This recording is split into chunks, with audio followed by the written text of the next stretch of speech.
नमस्कार। मैं प्राध्यापक अशोक सिंह, रिजवी महाविद्यालय मुंबई से।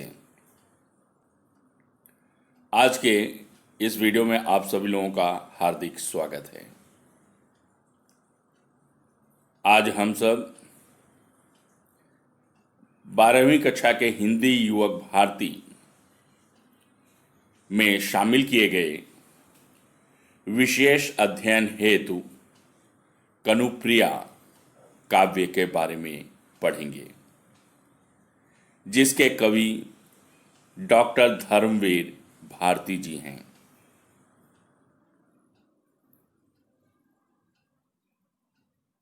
विशेष अध्ययन हेतु कनुप्रिया, कवि डॉक्टर धर्मवीर भारती जी।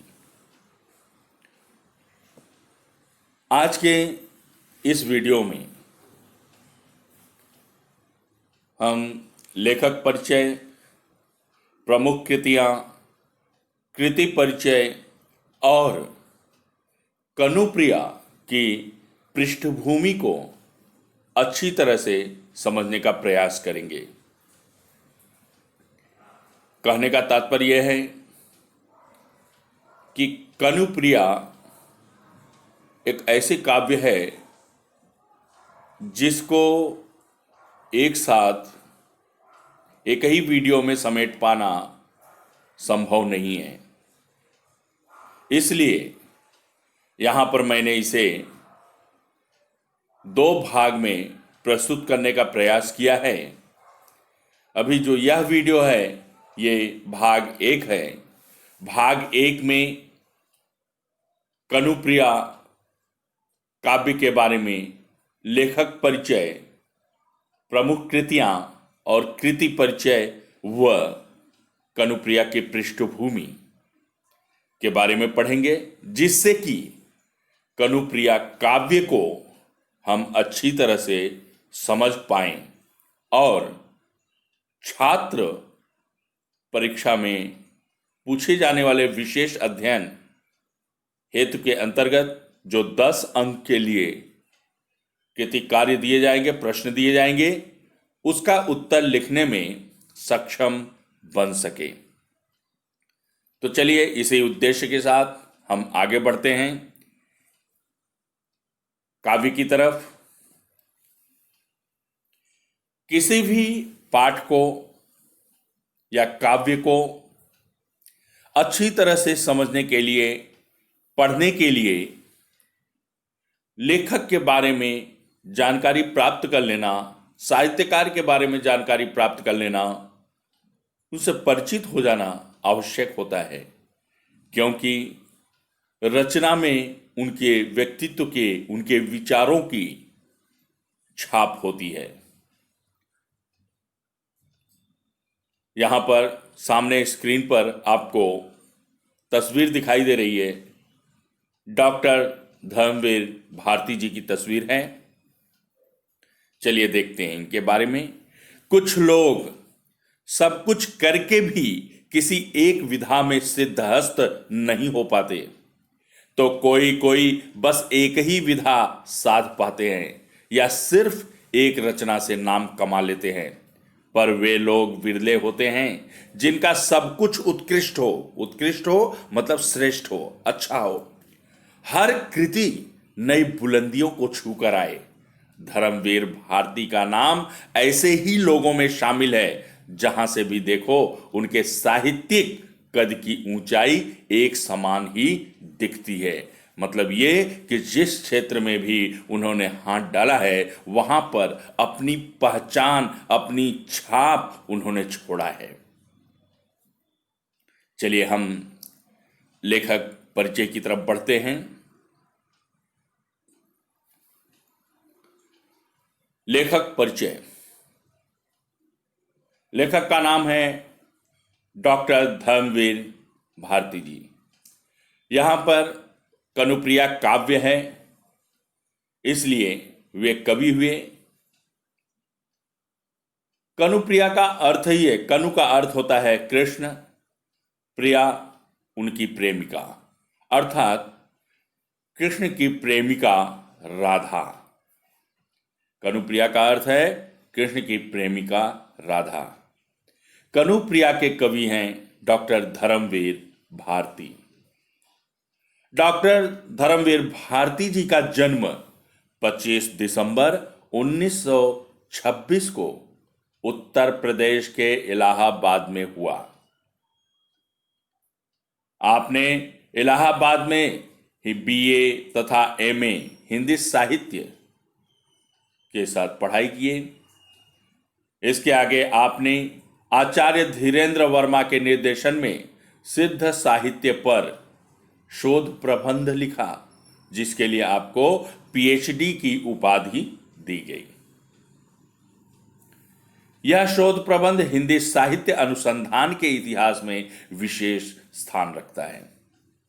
आपने 1959 तक अध्यापन कार्य किया।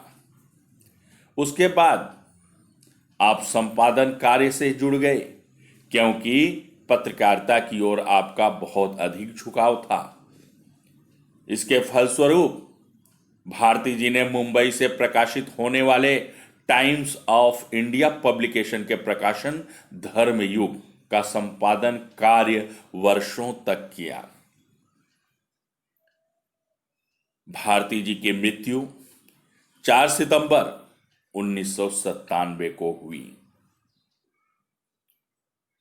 बेशक भारती जी प्रयोगवादी कवि होने के साथ साथ उच्च कोटि के कथाकार तथा समीक्षक भी थे। आप एक ऐसे प्रगतिशील साहित्यकार कहे जा सकते हैं जो समाज और मूल्यों को यथार्थपरकता से देखते हैं। एक ऐसे दुर्लभ असाधारण लेखकों में आपकी गिनती है जिन्होंने अपनी सर्वतोमुखी प्रतिभा से साहित्य की हर विधा को एक नया अप्रत्याशित मोड़ दिया है। और आपके सर्वोत्कृष्ट कार्य के लिए साहित्य के क्षेत्र में आपके द्वारा जो कार्य किया गया उसकी श्रेष्ठता के लिए आपको अनेक सम्मान और पुरस्कारों से पुरस्कृत किया गया, जिसमें से कुछ प्रमुख हैं, कुछ मुख्य हैं। पद्मश्री, व्यास सम्मान एवं अन्य कई राष्ट्रीय पुरस्कारों से अलंकृत किया गया है। धर्मवीर भारती जी एक सफल संपादक थे, प्रयोगवादी कवि थे, सिद्धहस्त उपन्यासकार, उच्च कोटि के कथाकार, समीक्षक और ख्याति लब्ध या ख्याति प्राप्त साहित्यकार भी थे। संपादक के रूप में तो वे अपने जैसे अकेले माने जा सकते हैं। अर्थात ये सारी खूबियां, ये विशेषताएं हमारे कवि डॉक्टर धर्मवीर भारती जी के अंदर थी। अब हम आगे बढ़ते हैं प्रमुख कृतियां की तरफ। कहानी संग्रह मुर्दों का गांव, स्वर्ग और पृथ्वी, चांद और टूटे हुए लोग, बंद गली का आखिरी मकान, सांस की कलम से समस्त कहानियां एक साथ। काव्य संग्रह ठंडा लोआ, 7 गीत वर्ष, कनुप्रिया, सपना अभी भी, आद्यंत। उपन्यास गुनाहों का देवता, सूरज का 7वां घोड़ा, 11 सपनों का देश, प्रारंभ व समापन। निबंध ठेले पर हिमालय, पश्यंती। एकांकी व नाटक नदी प्यासी थी, नीली झील, आवाज का नीलाम आदि। पद्य नाटक अंधा युग। आलोचना प्रगतिवाद एक समीक्षा, मानव मूल्य और साहित्य। हमने अभी प्रमुख कृतियों के बारे में पढ़े। अब हम आगे बढ़ते हैं कृति परिचय की तरफ। कृति परिचय। आधुनिक काल के रचनाकारों में डॉक्टर धर्मवीर भारती मूर्धन्य साहित्यकार के रूप में प्रतिष्ठित हैं। मूर्धन्य श्रेष्ठ साहित्यकार के रूप में स्थापित हुए, प्रतिष्ठित हैं, उन्हें सम्मान प्राप्त है। कनुप्रिया भारती जी की अनूठी और अद्भुत कृति है, जो कनु अर्थात कन्हैया की प्रिया अर्थात राधा के मन में कृष्ण और महाभारत के पात्रों को लेकर चलने वाला काव्य है। कनुप्रिया कृति हिंदी साहित्य और भारती जी के लिए मील का पत्थर सिद्ध हुई है। मतलब ये साहित्य जगत पर इसका विशेष प्रभाव पड़ा है, एक अलग पहचान दिया है। कनुप्रिया पर समीक्षात्मक पुस्तकें लिखी गईं, परिचर्चाएं भी हुई, परंतु कनुप्रिया का काव्य प्रकार अब तक कोई भी समीक्षक निर्धारित नहीं कर पाया है कि यह महाकाव्य है या खंड काव्य है। उसे गीत काव्य कहें अथवा गीत नाट्य कहें, प्रगीत काव्य। परिणामतः कनुप्रिया निश्चित रूप से किसी काव्य वर्ग के अंतर्गत आती है, यह कहना कठिन हो जाता है। इसके पीछे कारण भी है कि कनुप्रिया अपने आप में आंशिक गुण व विशेषता से परिपूर्ण है, लेकिन महाकाव्य होने के लिए, खंड काव्य होने के लिए, प्रगीति काव्य कहने के लिए जिन विशेषताओं की और गुणों की आवश्यकता होती है वो पूरी तरह से समाहित नहीं है, लेकिन फिर भी आंशिक गुण व विशेषता से परिपूर्ण होकर एक आधुनिक काव्य है। पूरी तरह से विशेषताओं को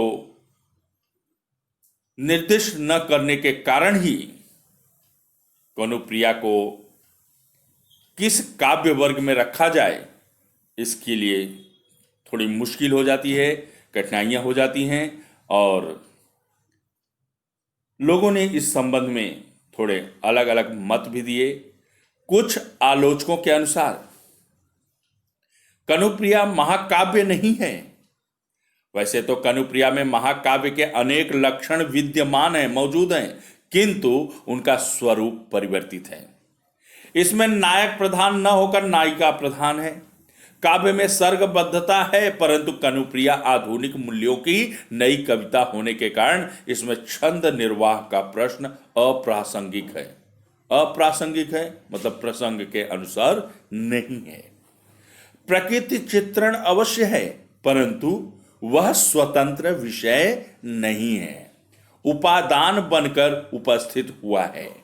उपादान बनकर उपस्थित हुआ है कि प्रधान जो विषय है उसमें वो चार चांद लगाने का कार्य कर रहा है, सहयोग कर रहा है। संक्षेप में कहना हो तो कनुप्रिया में महाकाव्य के संपूर्ण लक्षण अपने शास्त्रीय रूप में प्राप्त नहीं है और इसलिए उसे महाकाव्य नहीं कहा जा सकता। कुछ आलोचकों के अनुसार कनुप्रिया में भारती जी ने सर्ग के रूप में गीत दिए हैं, परंतु इन गीतों को यदि अलग अलग रूप में देखें तो ये अपने आप में पूर्ण लगते हैं। प्रकृति चित्रण भी उपादान के रूप में आता है। इसमें जीवन के किसी एक पक्ष का उद्घाटन नहीं होता है, अपितु राधा के मानसिक संघर्ष के प्रसंग व्यक्त हुए हैं। अतः कनुप्रिया को खंड काव्य की कोटि में भी नहीं रखा जा सकता। कुछ आलोचकों के अनुसार कनुप्रिया में प्रगीत काव्य के अनेक गुण अवश्य प्राप्त होते हैं। प्रगीत काव्य का आवश्यक तत्व व्यक्तिक अनुभूति भी इसमें व्यक्त हुई है, अर्थात राधा के भावाकुल उद्गार आदि से अंत तक राधा अपने ही परिप्रेक्ष्य में कनु के कार्य व्यापार को देखती है, लेकिन कनुप्रिया के गीतों में गेयात्मकता नहीं है, जिसे लय के साथ नहीं गाया जा सकता, जिसे महादेवी वर्मा प्रगीत काव्य के अत्य आवश्यक लक्षण के रूप में स्वीकार करती हैं। कहने का तात्पर्य कि उसमें गेयात्मकता नहीं है। इस विशेषता के न होने के कारण ही उसे प्रगीत काव्य भी नहीं कहा जा सकता। कनुप्रिया को प्रगीत काव्य भी नहीं कहा जा सकता, लेकिन कनुप्रिया के गीत एक श्रृंखला के गीतों के रूप में ही अर्थ गांधीर्य उपस्थित करते हैं, मतलब गंभीर अर्थ को उपस्थित करते हैं। अतः कनुप्रिया को शुद्ध रूप से प्रगीत काव्य की संज्ञा नहीं दी जा सकती। कनुप्रिया के रचयिता डॉक्टर धर्मवीर भारती ने स्वयं कनुप्रिया को किस काव्य कोटि में रखना चाहिए इस पर अपना मंतव्य व्यक्त नहीं किया है। मतलब ये कि उन्होंने भी अपने विचार को इस संबंध में व्यक्त नहीं किया है। वे काव्य के साहित्यिक शिल्प की कोई विवेचना भी नहीं करते हैं। अतः उनकी ओर से कनुप्रिया के काव्य प्रकार को कोई संकेत नहीं मिलता है। कनुप्रिया में भावों की एक धारा बहती है जो एक कड़ी के रूप में है, अर्थात जोड़ने का कार्य कर रही है।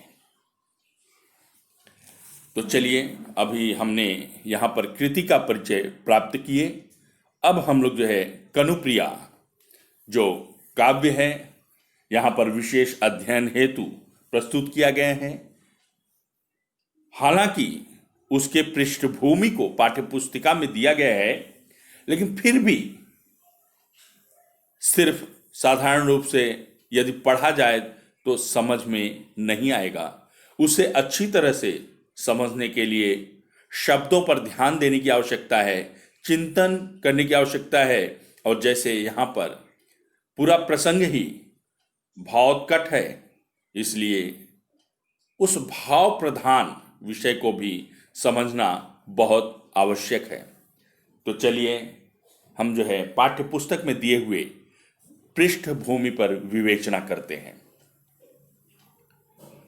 डॉक्टर धर्मवीर भारती की महाभारत युद्ध की पृष्ठभूमि में लिखी कनुप्रिया कृति हिंदी साहित्य जगत में अत्यंत चर्चित रही है। महाभारत युद्ध की पृष्ठभूमि में लिखी हुई, यहां पर प्रसंग कौन सा है? महाभारत युद्ध की, उसका ही जो है आधार लिया गया है और उसको आधार बना करके कनुप्रिया का सृजन किया गया है। और यह कनुप्रिया काव्य हिंदी साहित्य जगत में एक महत्वपूर्ण स्थान रखती है, उसको अलग पहचान मिली है। कनुप्रिया का प्राण स्वर बहुत ही भिन्न है। हम देखते हैं कि कोई भी रचना हो उसमें एक स्वर मुखरित होता है। यहां पर जो है जो उसका मुख्य रूप से प्राण स्वर है वो आम काव्य से अलग है, बहुत ही भिन्न है। मुखरित होने वाला जो स्वर है प्रधान रूप से वो भिन्न है, अलग है आम काव्य से। कनुप्रिया आधुनिक मूल्यों का काव्य है, मतलब ये कि इसमें आधुनिकता है। पुरानी परिपाटी को छोड़कर आधुनिकता को अपने में समाहित की है। उसकी मूल संवेदना आधुनिक धरातल पर उत्पन्न हुई है। इसका आधार मिथक है। यह मिथक राधा और कृष्ण के प्रेम और महाभारत की कथा से संबद्ध है। देखिए, यहाँ पर बहुत ही आवश्यक है, कनुप्रिया को अगर समझना है तो जो शब्द यहाँ पर आया हुआ है मिथक, इसे समझना बहुत जरूरी है कि ये मिथक है क्या। प्राचीन पुराकथाओं का तत्व जो नवीन स्थितियों में, नई परिस्थितियों में नए अर्थ का वहन करता है, उसे ही मिथक कहते हैं या वही मिथक कहलाता है। होता क्या है कि मनुष्य प्रकृति से अलग होने पर जो आघात और आतंक उसे लगता है, उस पर प्रभावित होता है, यह मिथक उसके प्रभाव को कम करता है। और इसके लिए क्या किया जाता है कि स्वयं प्रकृति और देवताओं का मानवीकरण कर दिया जाता है। कहने का मतलब ये कि प्रकृति का और देवताओं का मानवीकरण किया जाता है। मानवीकरण क्या होता है? पर्सोनिफिकेशन। मतलब ये कि उनके हाव भाव या उनको मनुष्यों की तरह जो है बातचीत करते हुए, हंसते हुए, मुस्कुराते हुए मानव व्यवहार के रूप में प्रस्तुत कर देते हैं, उसका मानवीकरण किया जाता है। यह होता है मिथक। मतलब ये कि यहाँ पर जो है, जैसे कि पहले ही बताया गया जब हम कृति का परिचय प्राप्त कर रहे थे, कि प्रकृति जो है यहाँ पर उपादान बन करके लक्षित हो रही है, दिखलाई दे रही है। तो यहाँ पर जो है प्रकृति का भी मानवीकरण किया गया है और दूसरी तरफ देवी देवताओं का मानवीकरण किया गया है। अब देवी देवताओं का मानवीकरण हम जो है सभी जानते हैं कि कृष्ण, राधा, इन सभी को हम देवी देवता मानते हैं। यहाँ पर उनका मानवीकरण हुआ है, जो कि महाभारत युद्ध की पृष्ठभूमि को लेकर के वहाँ पर मुखरित उनका जो स्वर है, प्रसंग है, वो संवाद के रूप में प्रस्तुत हुआ है। वो पूछ रही हैं, अपनी भावनाओं को व्यक्त कर रही हैं। तो चलिए हम आगे बढ़ते हैं।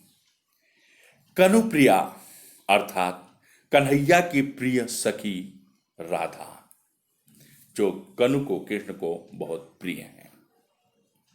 राधा राधा को लगता है कि प्रेम त्याग कर युद्ध का अवलंब करना निरर्थक बात है। राधा को ऐसा लग रहा है कि प्यार को छोड़कर, प्रेम को छोड़कर युद्ध का सहारा लेना, युद्ध को अंजाम देने में व्यस्त हो जाना, यह बेकार है, निरर्थक है, व्यर्थ है। यहां कनु उपस्थित नहीं है, कृष्ण उपस्थित नहीं है। उन्हें जानने का माध्यम है राधा। मतलब ये कि राधा के माध्यम से कृष्ण का प्रसंग आया है। धर्मवीर भारती का मानना है कि हम बाह्य जगत को जीते रहते हैं, सहते और अनुभव करते रहते हैं, चाहे वह युद्ध बाह्य जगत का हो, चाहे बलिदान का। परंतु कुछ क्षण ऐसे भी होते हैं जब हमें अनुभव होता है कि महत्व बाह्य घटनाओं के उद्वेग का नहीं है, बाह्य घटनाओं के उद्वेग का नहीं है। उद्वेग क्या होता है? आवेश। तो जो बाहरी आवेश है उसका महत्व नहीं होता। किसका महत्व होता है? महत्व है उस चरम तन्मयता के क्षण का। चरम तन्मयता, तन्मयता का अर्थ होता है तल्लीनता, खो जाना, उसमें पूरी तरह से खो जाना, जिसे हम अपने भीतर साक्षात्कार करते हैं। जब मनुष्य गहन चिंतन करता है, भावनात्मक होता है, वैसे समय पे वो अपने अंदर स्वयं साक्षात्कार करता है। मतलब ये महसूस करता है, स्पष्ट रूप से देखता है। प्रत्यक्षीकरण कहलाता है, परसेप्शन। यह क्षण बाह्य इतिहास से अधिक मूल्यवान सिद्ध होता है। इस प्रकार बाह्य स्थितियों की अनुभूति और चरम तन्मयता के क्षण को एक ही स्तर पर देखना किसी महापुरुष की सामर्थ्य की बात होती है। कहने का मतलब ये कि जो हमने अनुभव किया है, बाहरी स्थितियों का अनुभव, और साथ ही हम पूरी तरह से तल्लीन हो जाएं, खो जाएं, गहन चिंतन में पड़ करके उसको अनुभव करें। ऐसा कर पाना आम मनुष्य या साधारण मनुष्य के बस की बात नहीं है। ऐसा वही कर सकता है अपने अंदर झांक कर प्रत्यक्षीकरण करना, साक्षात्कार करना, दर्शन करना। यह विशिष्ट या बिरले लोगों का, या जो महापुरुष हैं उनके सामर्थ्य की बात होती है, आम लोगों के बस की बात नहीं है। लेकिन कोई मनुष्य ऐसा भी होता है जिसने बड़े सहज मन से जीवन जिया है, चरम तन्मयता के क्षणों में डूबकर जीवन की सार्थकता पाई है। ऐसे भी कुछ बिरले लोग होते हैं जो कि जिनका जीवन ही कैसा हो, सादा जीवन उच्च विचार जैसे, सहज मन से जीवन को आनंदमय तरीके से जिया हो, और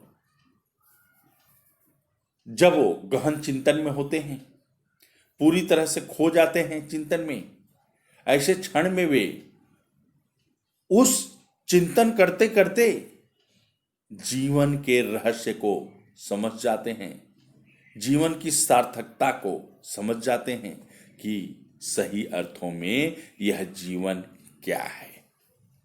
यह कौन समझ पाता है? जो चरम तन्मयता में पहुंचता है, मतलब ये गहरी चिंतन करता है। बाह्य जगत को महत्व देने वाले, बाहरी रूप से जीवन को जीने वाले, भौतिक सुखों को महत्व देने वाले कभी जीवन के रहस्य को, जीवन की सार्थकता को नहीं समझ पाते हैं। बहुत गहरी बात यहां पर जो है कही गई है कि जीवन की रहस्य को, जीवन की सार्थकता को, मतलब जीवन है क्या, जीवन कैसे सफल बनाया जाए, इस बात को समझने के लिए चिंतन की आवश्यकता होती है। चिंतन में, गहरे चिंतन में खो जाना पड़ता है, तब कहीं जाकर के मनुष्य जो है वो भी समझ पाना सबके बस की बात नहीं है।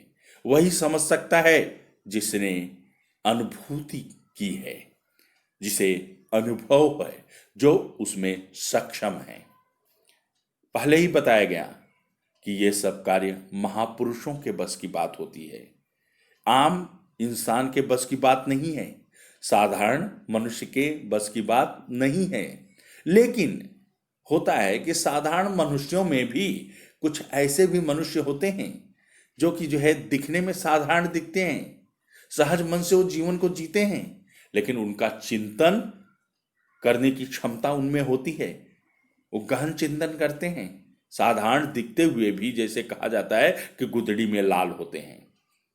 ठीक है, तो वैसे भी होते हैं कि साधारण लोगों के बीच में भी दिखने वाले साधारण व्यक्ति होते हैं, लेकिन चिंतन, उनकी गहरी चिंतन होती है, चिंतन करने की उनमें क्षमता होती है। वो चरम तन्मयता के क्षणों में जो है जा करके, डूब करके जो है जीवन की सार्थकता को समझने में कामयाब होते हैं।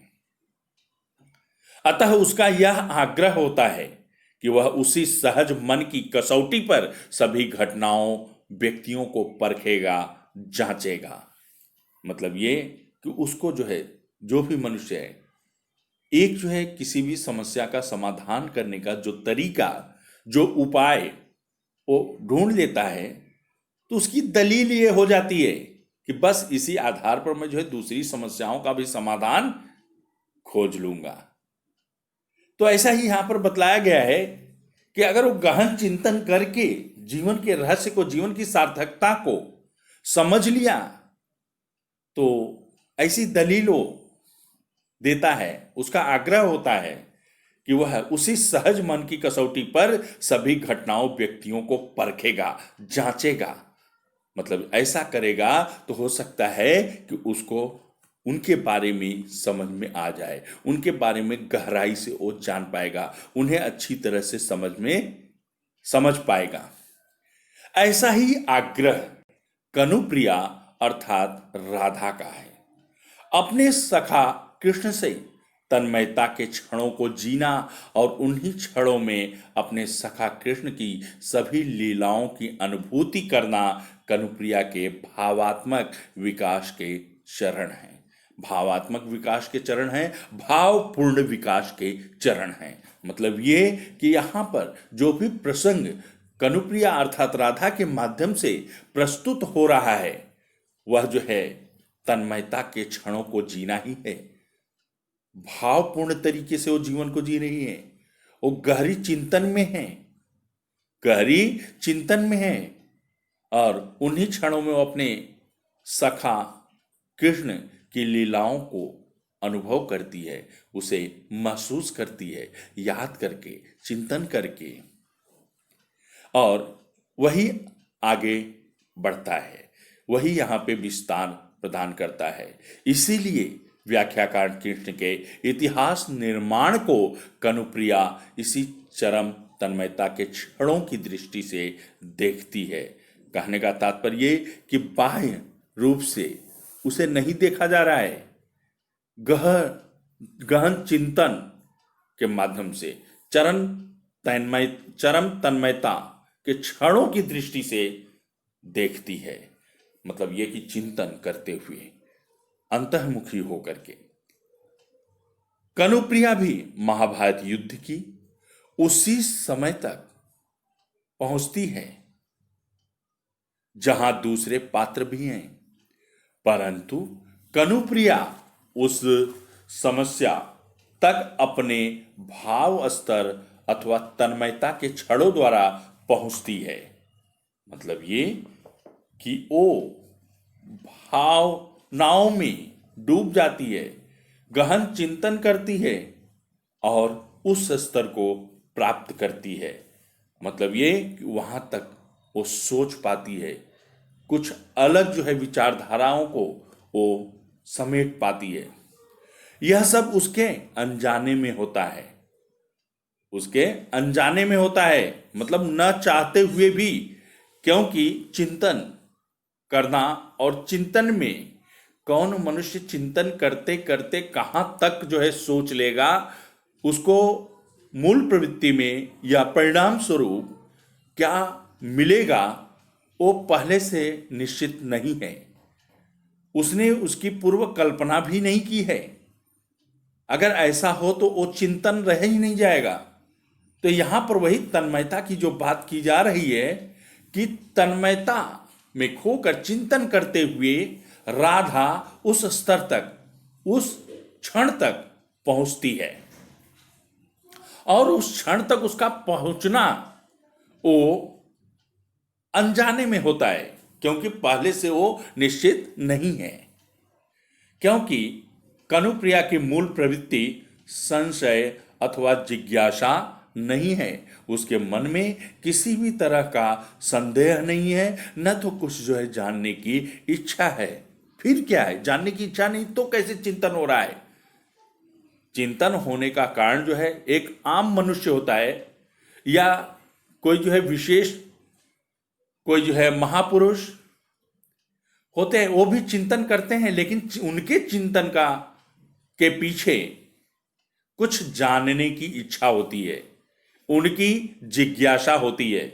लेकिन यहां पर क्या बतलाया जा रहा है कि कनुप्रिया अर्थात राधा के अंदर, राधा में संशय भी नहीं है, संदेह भी नहीं है। संदेह नहीं तो फिर चिंतन की जरूरत क्या है? ये यहां पे प्रसंग में प्रश्न उठता है। तो यहां पर क्या बतलाया गया है कि राधा में किसी भी तरह का संदेह नहीं है, शंका नहीं है, कोई संदेह नहीं है, तो फिर जो है चिंतन क्यों कर रही है? तो देखिए यहां पर कि कोई जिज्ञासा नहीं है, जिज्ञासा न होते हुए भी, संदेह न होते हुए भी चिंतन करना। तो यहां पर जो क्या बतलाया गया है, भावोत्कट तन्मयता है। मतलब ये कि राधा जो है भावनाओं में डूब जाती है। भावनाओं में डूबने के कारण वो गहन चिंतन में पहुंच जाती है। देखिए एक आम लोगों का या महापुरुषों के चिंतन में और राधा के चिंतन में क्या फर्क है कि राधा जो है किसी संदेह के कारण या जिज्ञासावश जो है गहन चिंतन नहीं करती है या चरम तन्मयता में नहीं पहुंचती है। तो राधा जो है गहन चिंतन क्यों कर रही हैं, या गहन चिंतन के किसी प्रयोजन के कारण है? बिल्कुल नहीं। भावोत्कटता के कारण जो है, भावनात्मक होने के कारण जो है, भाव से परिपूर्ण होने के कारण जो है वो तन्मयता की स्थिति में पहुंच जाती हैं, अर्थात भावनाओं में तल्लीन हो जाती हैं, पूरी तरह से भावनाओं में डूब जाती हैं। और भावनाओं में डूबने के कारण ही वो जो है उस रहस्य के का पर्दाफाश कर लेती हैं या उसके जो है परिणाम तक पहुंच जाती हैं। वो किसी प्रयोजन से, किसी जिज्ञासा से, किसी संदेह के कारण जो है ऐसा नहीं हो रहा है। आगे देखते हैं। राधा कृष्ण से महाभारत युद्ध को लेकर कई प्रश्न पूछती है। महाभारत युद्ध में हुई जय पराजय, कृष्ण की भूमिका, युद्ध का उद्देश्य, युद्ध की भयानकता, प्रचंड संहार आदि बातों से संबंधित राधा का कृष्ण से हुआ संवाद यहां उद्धृत है। यह जो 5 सर्ग इसमें प्रस्तुत किए गए हैं कनुप्रिया में, उसमें जो इतिहास वाला सर्ग है, इतिहास वाला भाग है, इतिहास वाले भाग में से ही हमारे लिए जो विशेष अध्ययन हेतु पाठ्यक्रम निर्धारित किया गया है वह लिया गया है, जिसमें शीर्षक सेतुमय, अमंगल छाया, एक प्रश्न और शब्द अर्थहीन, ये 4 भाग में जो है प्रस्तुत है, जिसे हमें 12वीं के पाठ्यक्रम में पढ़ना है। इसे और अच्छी तरह से समझने के लिए हम आगे अभी चर्चा करते हैं। जबकि ये पहला भाग है, इसमें हम जो है खाली कनुप्रिया की प्रस्तावना तक हम पढ़ेंगे कि कनुप्रिया को पढ़ने के लिए हमें किन बातों पर जो है ध्यान देना है, क्या समझना है। तो मुझे पूरा विश्वास है कि आप लोगों को ये चीज़ तो समझ में आ गई होगी कि राधा जो है वो जो गहन चिंतन करती है, उसके गहन चिंतन के पीछे किसी भी तरह का संदेह, शंका या जिज्ञासा नहीं है। वो भावनात्मक स्थिति में तन्मयता में पहुंच जाती है, मतलब भावनात्मक होती हैं, भावनाओं में डूबती हैं और तल्लीन हो जाती हैं, गहरी चिंतन में पड़ जाती हैं। इतना समझ लेना आवश्यक है। अब हम थोड़ा पृष्ठभूमि को और अच्छी तरह से समझाने के लिए आगे बढ़ते हैं। नारी के अनेक रूप होते हैं।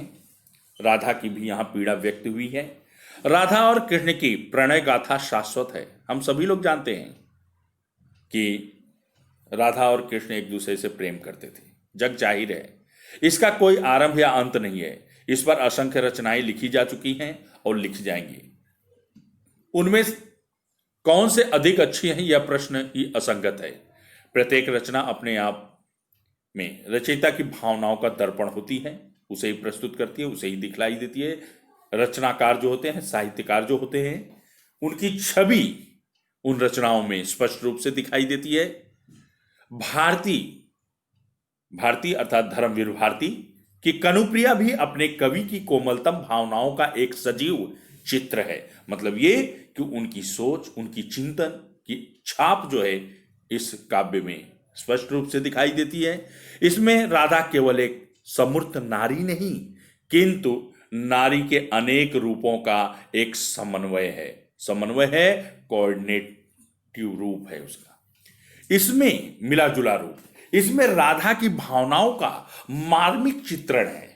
राधा शक्ति है, पर अपनी मानवीय चेतना में अपनी सीमाओं से परिचित है। उसे पता है कि कृष्ण भगवान हैं और वह एक पार्थिव शरीर। कृष्ण अपने कर्तव्य पालन के लिए धरती पर अवतरित हुए हैं। अपना कर्तव्य समाप्त करके उन्हें विष्णुलोक वापस जाना ही होगा, जहां राधा की पहुंच नहीं है। राधा के मन में यही एक प्रश्न है जो उसे सदैव कचोटता रहता है। नारी और नारायण के बीच की यह दीवार क्या टूट सकती है? बिल्कुल नहीं। अर्थात इन सब चीजों पे आपको चर्चा करना है कनुप्रिया को अच्छी तरह से समझने के लिए, क्योंकि यही सब जो है उसके मन में, उसकी भावनाओं में, कहीं कहीं मन के किसी कोने में ये बात बसी हुई है, जिसके कारण जो है वो भावनाओं में खो जाती हैं, तल्लीन हो जाती हैं और गहरी चिंतन में पड़ जाती हैं। पहले ही बताया गया कि राधा के गहरी चिंतन में पड़ने के पीछे किसी भी तरह का संदेह नहीं है कि कोई शंका है, उसका समाधान करने के लिए वो चिंतन कर रही हो। फिर जिज्ञासा भी नहीं है, क्योंकि चिंतन किया जाता है, किसी भी विषय का मंथन किया जाता है तो उसके पीछे जिज्ञासा होती है। तो राधा के अंदर वो जिज्ञासा भी नहीं है, सिर्फ भावना, भावनाओं में वो इतनी डूब जाती हैं कि तन्मयता की स्थिति में पहुंच जाती हैं।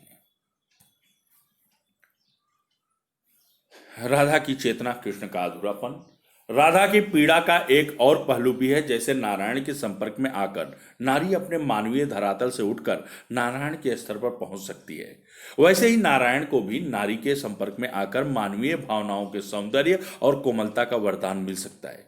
जब भगवान स्वयं धरती पर मनुष्य बन जाते हैं तो उन्हें मनुष्य शरीर के सुख का मूल्य भी चुकाना पड़ता है। उन्हें भी मानवीय संघर्षों की यातनाएं और विरह की पीड़ा सहन करनी पड़ती है, और सफलता और असफलता की लहरों में डूबना उतराना पड़ता है।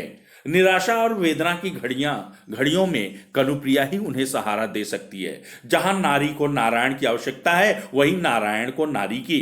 कृष्ण कितने भी वीतराग हों, कितने भी वीतराग हों, कितने भी निर्लिप्त हों, किंतु फिर भी संपूर्ण के लोभी हैं। ऐसी संपूर्णता जो नारी और नारायण के समागम से ही उपलब्ध हो सकती है। वास्तव में राधा तो स्वयं शक्ति है। उसी की चेतना में से कृष्ण का प्रादुर्भाव हुआ है, जन्म हुआ है। उसी की चेतना में कृष्ण की रास लीला हुई और फिर चिर मिलन और चिर विरह की आध्यात्मिक गाथा बन गई कनु प्रिया। देखिए, यहां पर इन चीजों को समझना बहुत जरूरी है, क्योंकि इसके पहले भी मैंने आपको समझाने का प्रयास किया। अब यहां पर इन सब चीजों को बताने की आवश्यकता क्यों थी? शायद छात्र इस बात को न समझ सकें, लेकिन समझना होगा, क्योंकि विशेष अध्ययन के तहत आपको इसकी पढ़ाई करनी है। इसके पहले जब हम शुरुआत किए तो पहले ही पैराग्राफ में शब्द आया था मिथक, कि इसका आधार मिथक है। यह मिथक राधा और कृष्ण के प्रेम और महाभारत की कथा से संबद्ध है।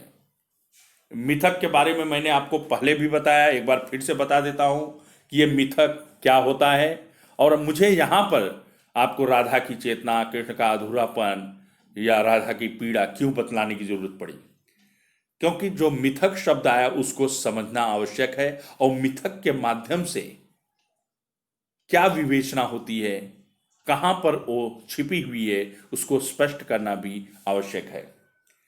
मिथक प्राचीन पुराकथाओं का तत्व जो नवीन स्थितियों में नए अर्थ का वहन करे, मिथक कहलाता है। प्रकृति से अलग होने पर जो आघात और आतंक था, उसे मिथक ही कम करता था, स्वयं प्रकृति और देवताओं का मानवीकरण करके। देखिए यहां पर प्रकृति और देवताओं का मानवीकरण करके, तो यहां पर जो है मानवीकरण किया गया है, कृष्ण का भी, राधा का भी। कविता या किसी भी कलाकृति में न प्रश्न होते हैं और न प्रश्नों का उत्तर। कविता की महानता यह है कि उसमें केवल अभिव्यक्तियां होती हैं, प्रस्तुति होती है, कोई एक परिभाषित संदेश नहीं होता। प्रत्येक पाठक पाठिका को अधिकार है कि किसी भी कविता को अपने ढंग से, अपने स्तर पर, अपनी भावनाओं के अनुकूल आत्मसात करे, मतलब उसका अर्थ ग्रहण करे। पर धर्मवीर भारती की कृति कनुप्रिया, कनु अर्थात कृष्ण की प्रिया राधा की अनुभूतियों की गाथा है। ऐसा लगता है जैसे धर्मवीर भारती ने नारी के अंतः मन की एक एक परत खोल कर देखी है, और इस रचना में नारी के मन की संवेदनाओं और प्यार के नैसर्गिक सौंदर्य का अप्रतिम चित्रण है। मतलब ये कि बहुत ही सुंदर चित्रण प्रस्तुत हुआ है। यदि हम ऊपरी सतह से इस काव्य को पढ़ने जाएंगे तो न्याय नहीं होगा, पूरी तरह से हम अर्थ को आत्मसात नहीं कर पाएंगे। अतः हमें प्रसंग को अच्छी तरह से समझना बहुत आवश्यक है। प्रस्तुत कविता में राधा के संपूर्ण व्यक्तित्व की व्याख्या हो जाती है। किसी भी व्यक्तित्व को पूरी तरह से परिभाषित करने का प्रयास ही निरर्थक है। कनुप्रिया के रूप में नारी का व्यक्तित्व परिभाषा से परे स्वयं अपनी परिभाषा है। यही तथ्यहीनता इस कविता का तथ्य है। आप लोगों को कनुप्रिया का प्रसंग अच्छी तरह से समझ में आ गया होगा।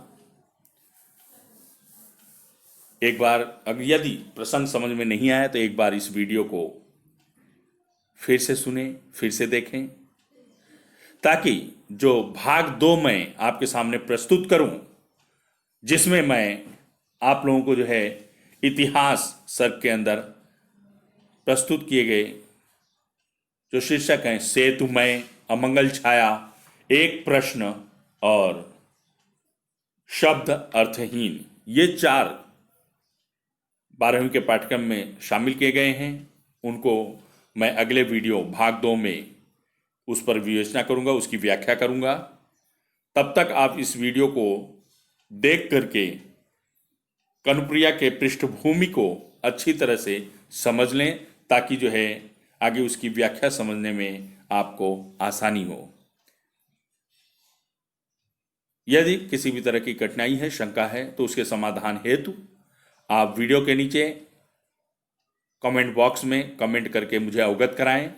मैं उस समस्या का समाधान करने का पूरा प्रयास करूंगा। धन्यवाद। मेरी शुभकामनाएं आपके साथ हैं। जय हिंद।